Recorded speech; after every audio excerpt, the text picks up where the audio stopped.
Hi guys, welcome back to my channel. If you're new here, my name is Jen. I make content about being neurodivergent, chronically ill, living with the two, academia, writing, whatever it might be. Just a mixed bag, to be honest. You're more than welcome to join us here. Today I just wanted to do a little bit of a update on my PhD journey, my academic journey. It's been a long time since I talked about my academics and where I've been at. I think this is, it makes so much sense given the last year and a half has been very much focused on, managing my adrenal insufficiency post-diagnosis and the crisis and crash that came before all of that. So in reality, it just hasn't been a priority, but it has been something I've been working away on. And I think I've included a few clips of me working away on things, but I haven't really talked about where I'm at. So I suppose just prior to becoming acutely unwell, I've been chronically ill for a long time, but becoming really unwell with adrenal insufficiency it really kicked off in 2022. I began a PhD program in the University of York, doing it remotely whilst working in Dublin with a charity at the time. And I essentially did 1 year of that program, absolutely loved it. I loved my supervisors and everything, they were fantastic. I had to take a break from a few months, I had to leave work for a few months because I became so acutely unwell that I couldn't really function. I was, now I realise that I was quite actively dying, which is something I say in a very detached way, but actually has really impacted me. But since that time, in the last 6 months, a lot has changed, or 7 to 8 months, I guess, actually, really. I have moved to, I've moved back to Dublin. I work full time in Trinity College, Dublin now. I live alone. I am learning to navigate this new health situation. And realistically, overall, it's been very difficult to manage all of those things, but it has been exceptionally positive. It's been hugely positive, actually, because I have felt like I'm really aligned with my work, which I don't want to go into masses of detail about. My work is exceptionally aligned with who I am, with what I'm passionate about. Being in Trinity as an environment, Trinity College Dublin is a very it's an old university. It's from 1592, I think. But because of that, it's set up in a way that it feels like its own town or its own space. It feels a little bit separate. And because of that, it feels very much aligned with the safety of a contained community that I need, which maybe sounds a little bit strange, but I think it makes sense to me. But in that time, I was really, really fortunate in about February to get the opportunity to actually begin a PhD program in Trinity, as opposed to York. So that kind of gave me the choice where I had to choose to restart, pick up my PhD in York where I was, or actually do I take this opportunity whilst I'm on a pause with that to align my PhD journey with my day job and have it be where I work and kind of bring everything under the one umbrella. For me, that was kind of a no-brainer because I am someone who, and potentially it's because I'm autistic or it's just how I am, I don't know how I separate the two, but I really feel like when my life feels chaotic, the natural chaos of my life feels amplified. So if I feel like I can't manage my health, or I feel like I'm struggling financially, or I feel like there's something off in one of my friendships or relationships or something that I can't quite figure out, the fact that my PhD is in York and I'm working in Trinity and my family is in Kerry, that's enough chaos, which isn't chaos, that's just circumstance, but it's enough for it to feel like, oh my God, there's so many threads in my life, I just can't get a grip on any of them. So this I knew would align with me, is the concept of bringing everything kind of under the one roof, so to speak. And I think that is, so I took that offer. I don't begin that until September. So I think that will be a really cool experience. I had the opportunity to start it earlier, but I decided not to give myself more time post adrenal crisis to recover, which slightly went against like my every instinct, because my every instinct is still to kind of become a workhorse and work so hard that I validate my existence on the world in the world.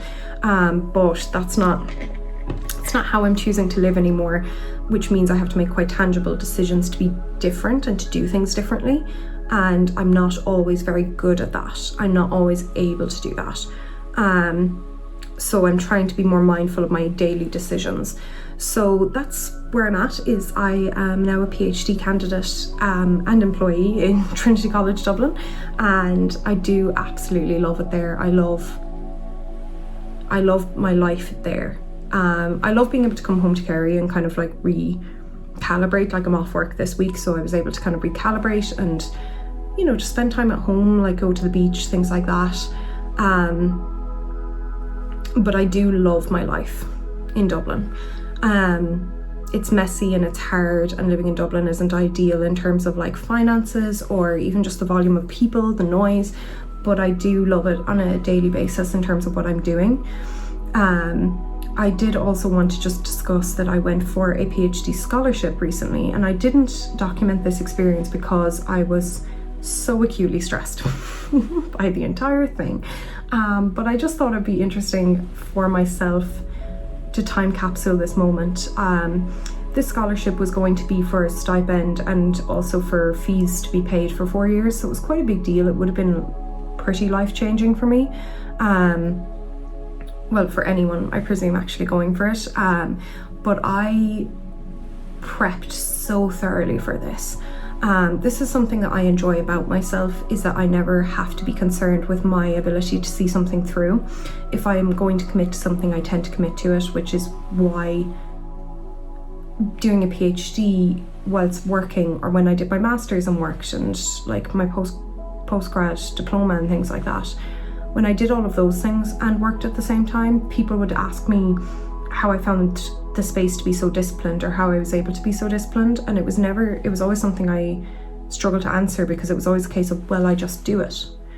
And now I realise, you know, that might be because I'm autistic, and actually I work in quite a regimented way. I enjoy routine, I enjoy predictability. I still make to-do lists on little scraps of paper that I think I've been doing probably since my YouTube channel started. But when it's on the to-do list, it'll get done. Yeah, like it's always been a part of myself I really like, is the consistency and I'm so reliable to do something if I say I'll do it. And I think that's probably only become amplified as my health has declined, because I felt like I need to hold myself a little bit tighter to my promises I keep to people, because they're harder to keep when you can't consistently promise that you will have the energy, or that you won't have a terrible migraine, or that you won't feel sick the next day.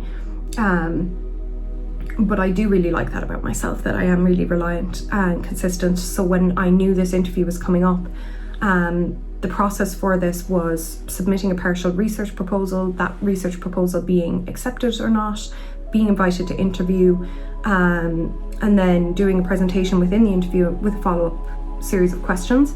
I found this like so stressful, because I was, number one, it would have had a huge financial impact on my life, and I think, but also because I knew I can do this. I'm a good public speaker if I feel well and if I feel able, but I was also it was going to be the first time I was going to be doing something that had such a big impact, that I was going to have to learn to manage my stress and my cortisol around, and make sure that I didn't have a bad day on the day of. So I prepped for this like such a regimented degree, that I don't disagree with. Other people, I think, in my family, well, actually, I mean, my parents and my sister know who I am by now. You know, they know how I work. They know I work really, really consistently, to a high standard that they probably think is quite intense. They do think it is intense. It's a really intense way of doing things. They know the standard I hold myself to is quite high. And I think before I was diagnosed as autistic, they used to think about it in terms of anxiety, and that I was putting pressure on myself. But in reality, this is the only way I know how to process and prep for things, is by being tick box, do it right or don't do it at all. I think being diagnosed is also, just as a side note, made me incredibly much more patient and understanding that other people don't function like that. Whereas before, I used to find it really confusing when my friends wouldn't be as consistent, or my family wouldn't be as reliable about something, or they'd say they're going to do something and they'd forget. And I used to think, how can you forget? Whereas now I realise this is my neurotype, that's their neurotype. So side note, but I did the interview. It was online. I found that hard. I knew that was going to be hard anyway, but I think they had people calling in from like different time zones and things. So I did the interview and I hung up and I felt immediately devastated. Like I felt, I'm not sure devastated covers it, like I was like appallingly upset. Like I sobbed because I just felt like I didn't get through my presentation to the timing I wanted. I didn't get to say everything I wanted. I wasn't sure I managed their questions well at the end. It just felt so bad overall. Honestly, the whole thing just felt embarrassing, and it was almost, I can't describe to you what happens in that black and white intensity of when you've prepped for something but it doesn't go well. It's a world-ending feeling. It's catastrophic. And I don't think that's something that a lot of people understand. It's a temporary feeling though, and it's something that's been temporary my entire life. Even as a child, when I would become devastated by something, I knew that feeling would wear off very quickly, but it would be all-consuming in the moment. So I timed myself. I let myself cry in the shower. I sobbed. I took to the bed for like 20 minutes. I went for a walk. And then I was like, okay, I just need to let this go now. And I love it. It's another aspect of myself that I really love, is just letting myself flip that switch and say, it's done now. Okay, job done, it's over. You know, and it was easier for me to make that decision because I really felt like, because it had gone so badly, I wasn't going to get it. So I just needed to put that aside and say, okay, job done, that's done, you know. And yeah, so I limit and time my devastation. I've been doing this since I was very little, where I would like time the amount of time I was crying, and not because I would feel like I needed to stifle my feelings, but because it's like I would be aware of how my feelings would time out. The intensity of them can only last so long. It's like when it's so fully all-consuming, there's only so much you can give it. So I think I've always been aware that it's something that won't last. It turns out I ranked second out of everyone. So if the person who does get the scholarship doesn't accept it or accepts an offer somewhere else, I'm next. And I'm next for other opportunities and all of that. But I felt really, really shocked when I saw that second place, because I felt a little bit alarmed, because I guess I felt alarmed by how not clearly I can see myself, because in my mind, I was so sure it went so terribly that actually in that emotional intensity, I was so sure that I had embarrassed myself actually, and that it was shameful. Like I couldn't ring my family to tell them how I did. I had to text them because I just couldn't verbalize the disappointment I felt with myself. To be told actually, in this email that I did really well, they were really impressed and I got second. What that caused me to feel and has caused me to feel it since, is that little bit of panic.